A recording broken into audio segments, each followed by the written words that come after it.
ಎಲ್ಲರಿಗೂ ನಮಸ್ಕಾರ. ನನ್ನ ಹೆಸರು ನವೀನ್ ಕುಮಾರ್. ನಮ್ಮ ಊರು ಗಣಗಲೂರು. ಇದು ಬೆಂಗಳೂರು ಗ್ರಾಮಾಂತರ ಜಿಲ್ಲೆಯಲ್ಲಿದೆ.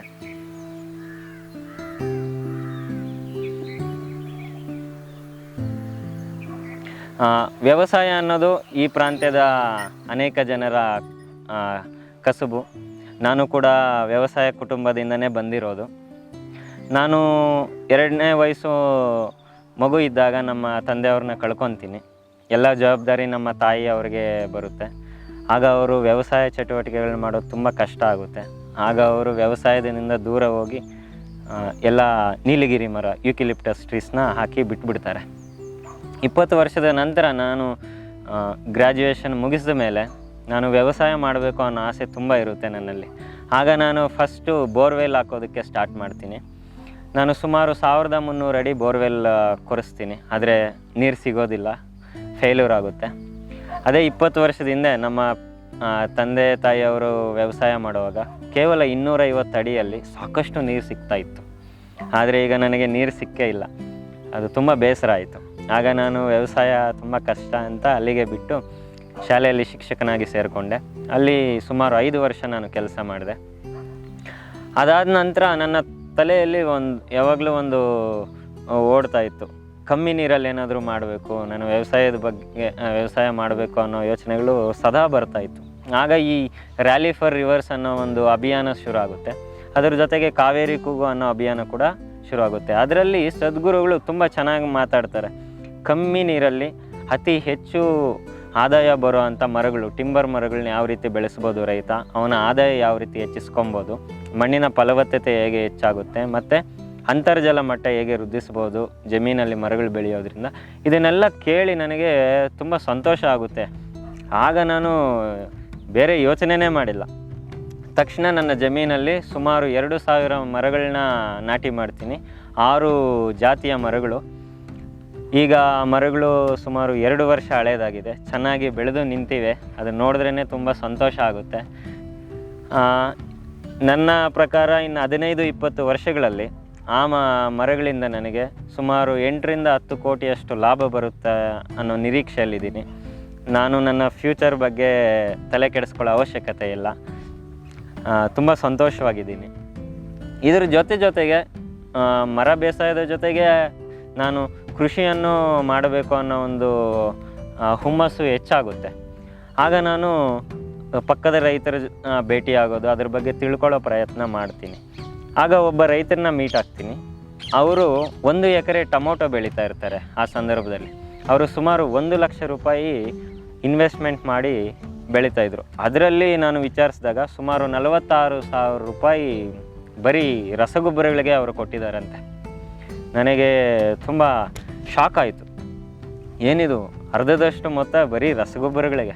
ಅಷ್ಟು ರಸಗೊಬ್ಬರಗಳು ನಮ್ಮ ಮಣ್ಣಿಗೆ ಹಾಕಿದ್ರೆ ಮಣ್ಣಿನ ಫಲವತ್ತತೆ ಏನಾಗುತ್ತೆ? ದಿನೇ ದಿನ ಮಣ್ಣಿನ ಫಲವತ್ತತೆ ಕ್ಷೀಣಿಸುತ್ತೆ. ಇದೇ ರೀತಿ ಆದರೆ ಒಂದು 15-20 ವರ್ಷದಲ್ಲಿ ಆ ಮಣ್ಣು ಏನನ್ನು ಬೆಳೆಯೋಕ್ಕೂ ಯೋಗ್ಯ ಇರೋದಿಲ್ಲ. ಆ ಥರ ಆಗಿಬಿಡುತ್ತೆ. 130 ಕೋಟಿ ಜನ ಇರೋ ಭಾರತ ದೇಶದಲ್ಲಿ ಎಲ್ಲ ರೈತರು ರಾಸಾಯನಿಕ ಕೃಷಿ ಮಾಡಿದ್ರೆ 15-20 ವರ್ಷಗಳ ನಂತರ ನಾವೇನು ಬೆಳೆಯೋದಕ್ಕಾಗಲ್ಲ. ತುಂಬ ಗಂಭೀರ ಸಮಸ್ಯೆ ಆಗುತ್ತೆ. ಈ ನಿಟ್ಟಿನಲ್ಲಿ ಕರೋನಾ ಸಮಯದಲ್ಲಿ ನಾನು ಈ ಒಂದು ಸತ್ಯವನ್ನು ತಿಳಿದುಕೊಂಡೆ. ಏನಂದರೆ, ಈ ಆರೋಗ್ಯ ಅನ್ನೋದು ನಮ್ಮ ಮಣ್ಣಿನ ಫಲವತ್ತತೆ ಮೇಲೆ ಆಧಾರವಾಗಿದೆ. ನಮ್ಮ ಮಣ್ಣು ಎಷ್ಟು ಫಲವತ್ತಾಗಿರುತ್ತೋ ನಮ್ಮ ಆರೋಗ್ಯ ಅಷ್ಟು ಚೆನ್ನಾಗಿರುತ್ತೆ. ಇದರ ಬಗ್ಗೆ ತಿಳ್ಕೊತ ಉತ್ಸಾಹ ಜಾಸ್ತಿ ಆಯಿತು. ಮಣ್ಣು, ಅದರ ಸಂಬಂಧ ಎಲ್ಲ. ಆಗ ಅದೃಷ್ಟವಶ ನನಗೆ ಇಶಾ ಫೌಂಡೇಶನ್ನ ಒಬ್ಬ ವಾಲಂಟಿಯರ್ ಪರಿಚಯ ಆಗ್ತಾರೆ. ಅವರು ಈ ಸಾವಯವ ಕೃಷಿಯ ಬಗ್ಗೆ ತರಬೇತಿಯನ್ನು ಮುಗಿಸ್ಕೊಂಡು ಸುಭಾಷ್ ಪಾಳೇಕರ್ ಅವರ ಜೊತೆ ಈ ತರಬೇತಿ ಮುಗಿಸ್ಕೊಂಡು ಬಂದಿರ್ತಾರೆ.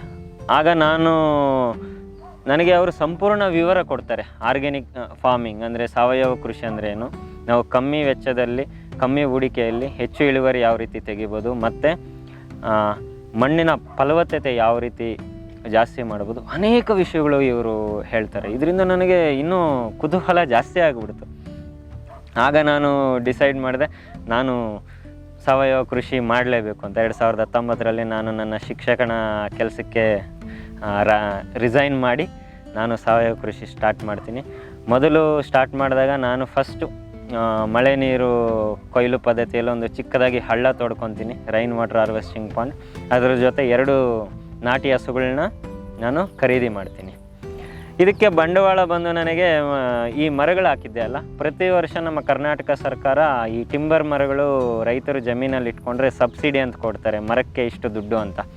ಆ ದುಡ್ಡನ್ನು ನಾನು ಇದಕ್ಕೆ ಇನ್ವೆಸ್ಟ್ ಮಾಡಿ ನನ್ನ ಸಾವಯವ ಕೃಷಿನ ಪ್ರಾರಂಭ ಮಾಡ್ತೀನಿ.